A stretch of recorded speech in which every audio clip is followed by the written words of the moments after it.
Hello बच्चों। तो भाई कार्य ऊर्जा और शक्ति नामक चैप्टर में आज आपको एक अन्य क्वेश्चन कराना है। ये क्वेश्चन एक आसान क्वेश्चन है लेकिन एक लेंथी क्वेश्चन है। एक्चुअली में इस क्वेश्चन के कुछ पार्ट हैं, जैसे कि एक पार्ट इसका यह है कि एक विम्य प्रत्यास्थ संघट से क्या तात्पर्य है। सिद्ध कीजिए कि इसमें पास आने का आपेक्षिक वेग दूर जाने के आपेक्षिक वेग के बराबर होता है।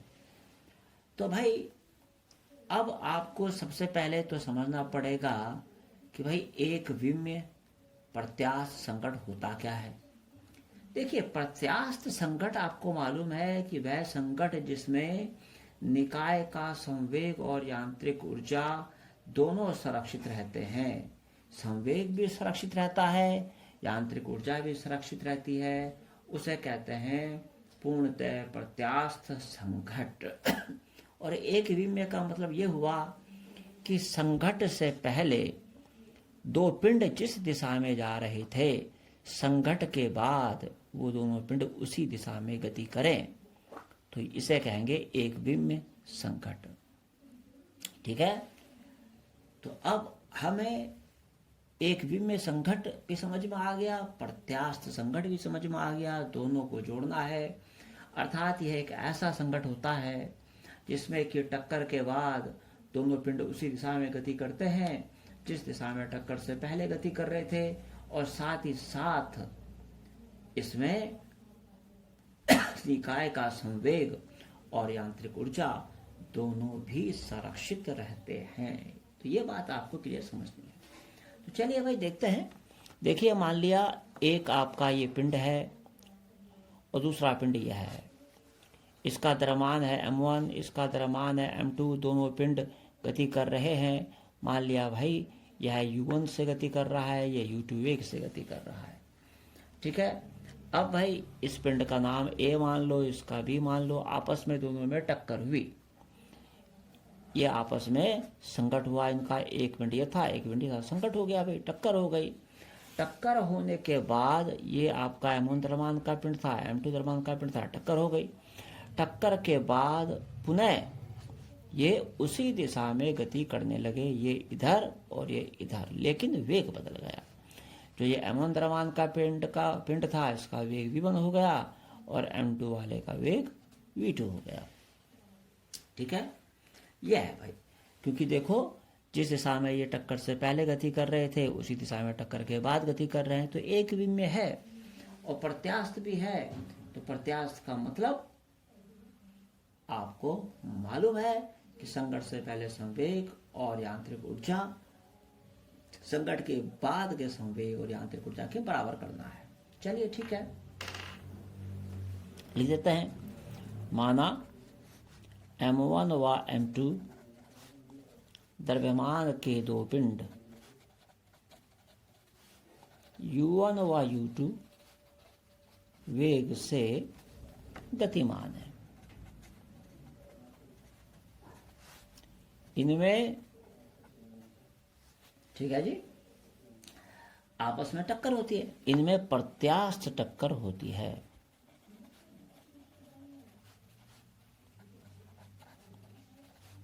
वह फिर पिंडों का वेग V1 तथा V2 हो जाता है। ये तो हमने चित्र के बारे में लिख दिया। अब आपको मालूम है कि भाई यह आपका प्रत्यास्थ संघट है। प्रत्यास्थ संघट में संवेग रहता है अपरिवर्तित। पता रखा ना मैंने आपको, तो आप लिखेंगे चूंकि प्रत्यास्थ संघट में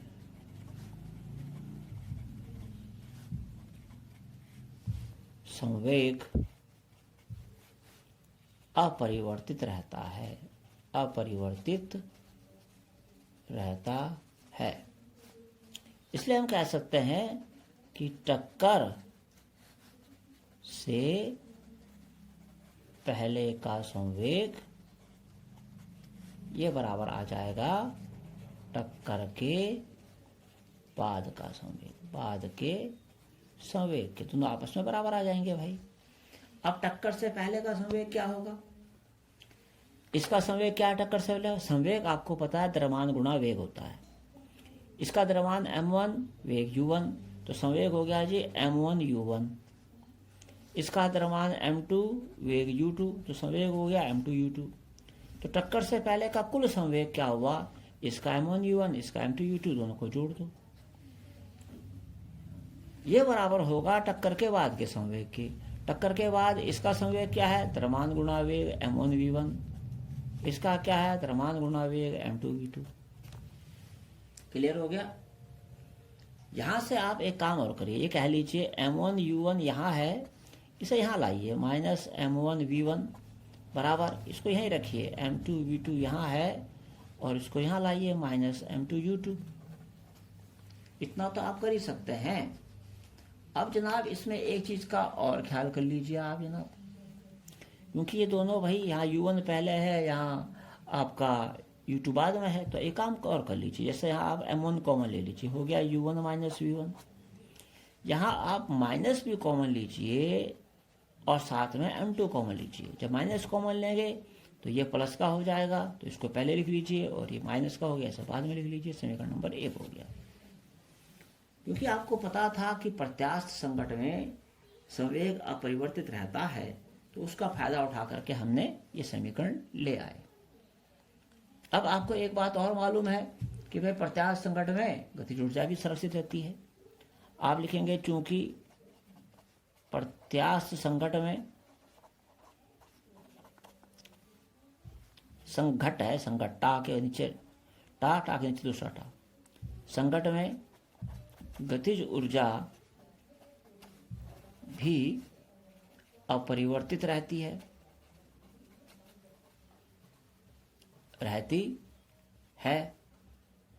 इसका मतलब क्या हुआ? इसका मतलब यह हुआ कि टक्कर से पहले की गतिज ऊर्जा संकट से पहले की गतिज ऊर्जा बराबर होगी संकट के बाद की गतिज ऊर्जा। लिख लीजिए जनाब। इसलिए यहाँ टक्कर वर्ड यूज ना कीजिए, संकट यूज करिए, संकट। इसलिए संकट से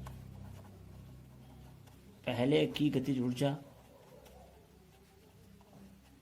बराबर होगी संकट के बाद की गतिज ऊर्जा के। समझ में आ गया जी? अब चलिए संकट से पहले इसकी गतिज ऊर्जा निकालते हैं। गतिज ऊर्जा का सूत्र क्या होता है? 1/2 mv²। तो इसकी गतिज ऊर्जा हो जाएगी 1/2 m1u1²। वहाँ इसकी हो जाएगी 1/2 m2u2²। ये बराबर आ जाएगा इसकी गतिज ऊर्जा 1/2 m1v1² और प्लस 1/2 m2v2²। इतना समझ में आ गया आपके? सेम काम कीजिए जैसे ऊपर किया था। 1/2 m1u1² यहाँ है, रखिए, इसे यहाँ ले आइए, माइनस 1/2 m1v1² ले आइए बराबर। यहाँ क्या बचा? 1/2 m2v2², माइनस करिए 1/2 m2u2²। ये काम कर लीजिए। ओके, पक्षांतर कर दिया, इधर से उधर, उधर से इधर ले गए। अब यहाँ कॉमन ले लीजिए भाई, 1/2 m1 कॉमन ले लिया, यहाँ बच गया आपका u1² माइनस v1² बराबर। यहाँ भी कॉमन ऐसे लेना है कि ब्रैकेट के अंदर पहले u2 आए बाद में v2 आए, तो वही तरीका अपनाएंगे। 1/2 तो कॉमन आ रहा दोनों में पक्का, m2 भी कॉमन आ रहा, पर इसे कॉमन लेते हैं तो यहाँ बच जाता है पहले v2², यहाँ है u1², तो माइनस कॉमन ले लीजिए साथ में, इसे प्लस, अब इसका चिन्ह जो माइनस था प्लस हो गया, इसे पहले लिख लीजिए u2² और v2² को लिख लीजिए बाद में। कहानी समझ में आई तुम्हारे? 1/2 से 1/2 कट गया, तो ये आपका बच गया कि भाई m1u1² माइनस v1² बराबर, इसे इसलिए करिए, बराबर माइनस m2u2² माइनस v2²। समीकरण नंबर होगी जी 2। अब भैया आपको 2 को 1 से भाग देना है।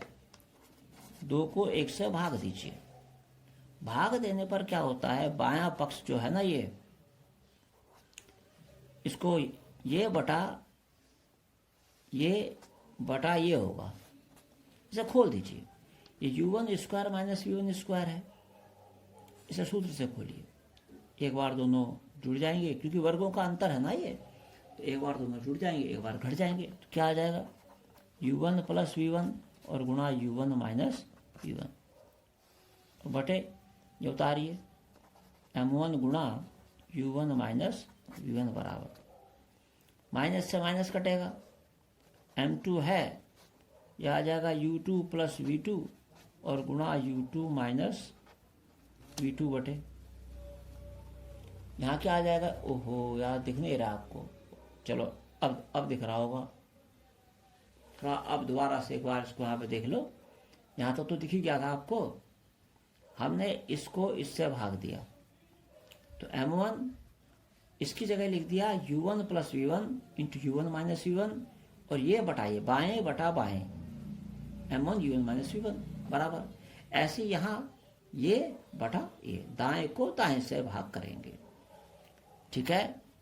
तो हमने ये उतारा m2 और इसको खोल दिया, एक बार दोनों प्लस हो गए, एक बार माइनस, यहाँ क्या है m2 u2 माइनस v2।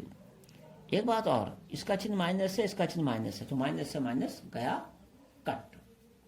अब देखो जनाब, इससे ये कट गया, इससे ये कट गया, इससे ये कट गया, इससे ये कट गया, तो क्या है आपके पास आ गया जनाब, u1 प्लस v1 बराबर u2 प्लस v2।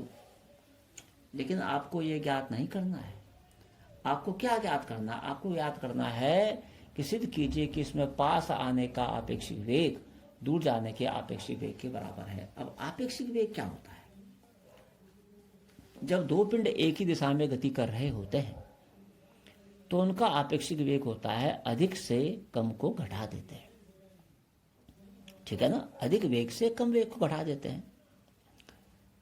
तो आपने गणित में भी किया होगा, 10th में भी हम सवाल कराते हैं मैथ्स में, मान लिया ये जा रहा है 10 किलोमीटर प्रति घंटे की रफ्तार से, ये जा रहा है 20 किलोमीटर प्रति घंटे की रफ्तार से एक ही दिशा में, तो इसका इसके सापेक्ष आपेक्षिक वेग घटा के निकलता है ना, 20 में से 10 गया 10 आएगा, ठीक है। तो आपेक्षिक वेग एक तरह से वह वेग हो गया जिसकी वजह से ये इसको पकड़ रहा है, क्योंकि यहाँ इसमें और इसमें टक्कर हो रही है, इसका मतलब बिल्कुल क्लियर है कि u1 u2 से ज़्यादा है, तभी तो टक्कर हो रही है। जब इसका वेग ज़्यादा है तो ये इसके पास आते आते इससे टकरा रहा है। तो आपेक्षिक वेग कैसे निकालते हैं, जब एक ही दिशा में दो पिंड गतिमान हो, बड़े वाले से अधिक वाले से कम वाले को घटा देते हैं। तो आप यहाँ भी वही काम कीजिए, हमें आपेक्षिक वेग लाना है ना, हमें पास आने के आपेक्षिक वेग को दूर जाने के आपेक्षिक वेग के बराबर करना है। तो आपेक्षिक वेग के लिए आप व्यवस्था करिए, यहाँ u1 है, इसको यहाँ लाइए माइनस u2 बराबर, यहाँ v2 है, इसको करिए माइनस v1। इतना समझ में आ गया आपके। अब क्या करेंगे भाई, अब क्या करना, अब यहाँ पर यह आ गया u1 माइनस u2, यानी कि इसका वेग ज़्यादा था इसका कम था, तो आपेक्षिक हो गया u1 माइनस u2, तभी तो टक्कर हुई भाई, जब इसका वेग ज़्यादा था इसका कम था। तो ये हो गया पास आने का आपेक्षिक वेग, घट गया ना, पास आने का आपेक्षिक वेग, आपेक्षिक वेग ये बराबर हो गया v2 minus v1, v2 minus v1, इससे यह घट रहा है, दूर जाने का आपेक्षिक वेग लिख दीजिए आप, दूर जाने का आपेक्षिक वेग।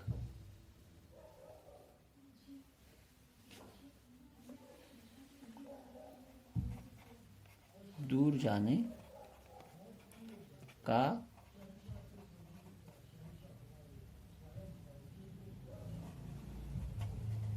आपेक्षिक वेग, ऐसे लिख लीजिए, ठीक है। इससे एक बात और कर सकते हैं आप, जैसा आप यहाँ पर आप चाहे तो माइनस कॉमन ले लीजिए और ये आ जाएगा v1 माइनस v2। तो ये क्लियर हो गया कि पास आने का आपेक्षिक वेग दूर जाने के आपेक्षिक वेग के बराबर तो होता है, लेकिन ये आपेक्षिक वेग एक दूसरे के विपरीत होते हैं। इसका मतलब ये भी होता है कि जब ये इससे टकराएगा तो टक्कर के बाद वेग में परिवर्तन इस प्रकार से होगा कि अगर यहाँ u1 u2 से ज़्यादा है यानी कि पिंड ए का वेग ज़्यादा है और बी का कम है, तो टक्कर के बाद जिसका यहाँ कम था उसका ज़्यादा हो जाता है और जिसका यहाँ ज़्यादा था उसका कम हो जाता है। ये माइनस ये बताता है कि पास आने का अपेक्षित वेग दूर जाने के अपेक्षित वेग के बराबर तो है लेकिन विपरीत है। समझ में आ गया? तो यह आपका इस तरह से डेरिवेशन समाप्त हो। इसको आप उतारिए ढंग से। ओके, और अब हम इसको समाप्त करें।